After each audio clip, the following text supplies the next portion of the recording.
আসসালামু আলাইকুম। আজকে আমি আপনাদের সাথে মজাদার বিটরুটের বরফির রেসিপি শেয়ার করব। আমি প্যানে এখানে 2 চামচ পরিমাণ ঘি দিয়ে নিব। আপনারা চাইলে এখানে ঘিয়ের পরিমাণটা বাড়িয়ে নিতে পারেন। এখানে আমি 2টি এলাচ ফেটিয়ে নিয়েছি। এটা আমি এখন একটু ভেজে নিব ঘিয়ের সাথে। এতে বরফির স্মেলটা ভালো আসে। 4টি বিটরুট ছিলে ধুয়ে টুকরো করে ব্লেন্ডারে ব্লেন্ড করে নিয়েছি। ব্লেন্ড করা বিটরুট ঘিয়ের মধ্যে দিয়ে দিয়েছি। দিয়ে দেওয়ার পর আমি ভালোভাবে ঘিয়ের মধ্যে ভেজে নেব। ভালোভাবে ভাজতে হবে, এতে বিটরুটের যে গন্ধটা সেটা থাকবে না। আমি এভাবে ভেজে নেব। যখন পানিটা শুকিয়ে আসবে তখন আমি নারিকেল কোড়ানো দিয়ে দিব। এখানে আমি 2 টেবিল চামচ পরিমাণ নারিকেল কোড়ানো দিয়ে দিচ্ছি ও কিছু কাঠবাদাম কুচি করে দিয়ে দিয়েছি। এতে বরফিটা খেতে খুব মজা লাগবে। এভাবে আমি ভালোভাবে মিশিয়ে নিব।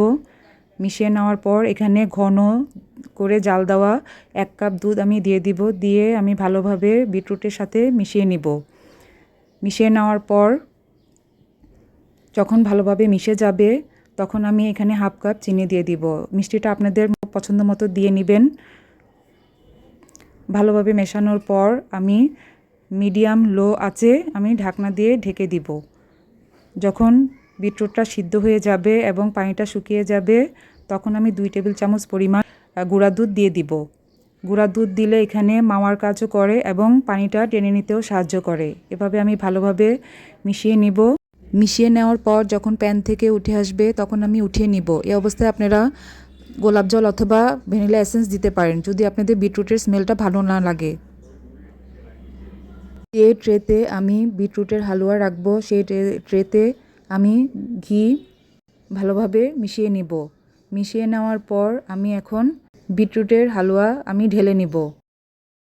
ঢেলে নেওয়ার পর আমি বিটরুটের হালুয়াটা ভালোভাবে চেপে চেপে আমি ছড়িয়ে নিব। ছড়িয়ে নিয়ে আমি চারকোনা শেপ করে নিব। শেপ করে নেওয়ার পর আমি একটি ছুরির সাহায্যে আমি এটাকে কেটে নিব। গরম অবস্থায় কাটতে হবে, না হয় পরে শক্ত হয়ে যাবে। আপনারা আপনাদের পছন্দ মতো কেটে নেবেন।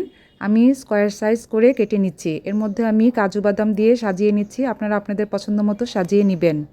এখন আমি রুম টেম্পারেচারে ঠান্ডা করে 3-4 ঘন্টার জন্য ফ্রিজে রেখে দিব। ফ্রিজ থেকে নামিয়ে আমি প্লেটে পরিবেশন করে নিয়েছি। আপনারা আপনাদের পছন্দ মতো পরিবেশন করে নেবেন।